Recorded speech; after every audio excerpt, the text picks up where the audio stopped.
Actes des Apôtres, chapitre 1er. Théophile, j'ai parlé dans mon premier livre de tout ce que Jésus a commencé de faire et d'enseigner dès le commencement, jusqu'au jour où il fut enlevé au ciel, après avoir donné ses ordres par le Saint-Esprit aux apôtres qu'il avait choisis. Après qu'il eut souffert, il leur apparut vivant, et leur en donna plusieurs preuves, se montrant à eux pendant 40 jours, et parlant des choses qui concernent le royaume de Dieu. Comme il se trouvait avec eux, il leur recommanda de ne pas s'éloigner de Jérusalem, mais d'attendre ce que le Père avait promis. Ce que je vous ai annoncé, leur dit-il, car Jean a baptisé d'eau, mais vous, dans peu de jours, vous serez baptisés du Saint-Esprit.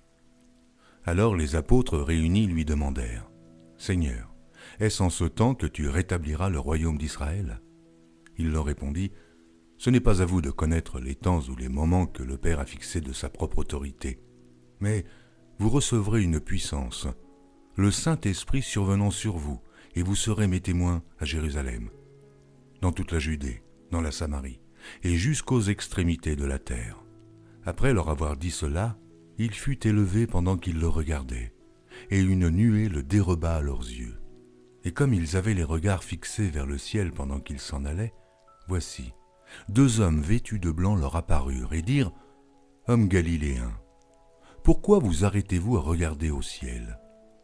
Ce Jésus qui a été enlevé au ciel du milieu de vous viendra de la même manière que vous l'avez vu allant au ciel. » Alors ils retournèrent à Jérusalem, de la montagne appelée des Oliviers, qui est près de Jérusalem, à la distance d'un chemin de Shabbat.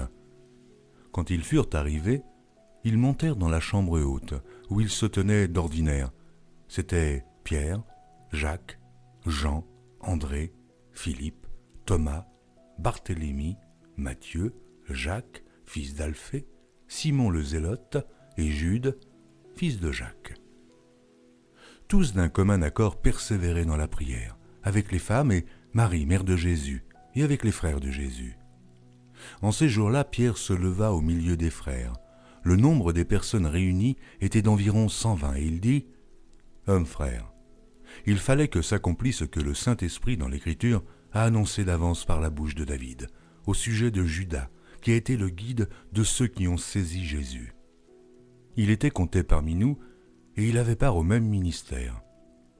Cet homme, ayant acquis un champ avec le salaire du crime, est tombé, s'est rompu par le milieu du corps, et toutes ses entrailles se sont répandues. La chose a été si connue de tous les habitants de Jérusalem que ce champ a été appelé, dans leur langue, Akeldama, c'est-à-dire champ du sang. Or il est écrit dans le livre des psaumes que sa demeure devienne déserte, et que personne ne l'habite, et qu'un autre prenne sa charge. Il faut donc que parmi ceux qui nous ont accompagnés tout le temps que le Seigneur Jésus a vécu avec nous, depuis le baptême de Jean jusqu'au jour où il a été enlevé du milieu de nous, il y en ait un qui nous soit associé comme témoin de sa résurrection. Ils s'en présentèrent 2, Joseph appelé Barsabas, surnommé Justus, et Matthias.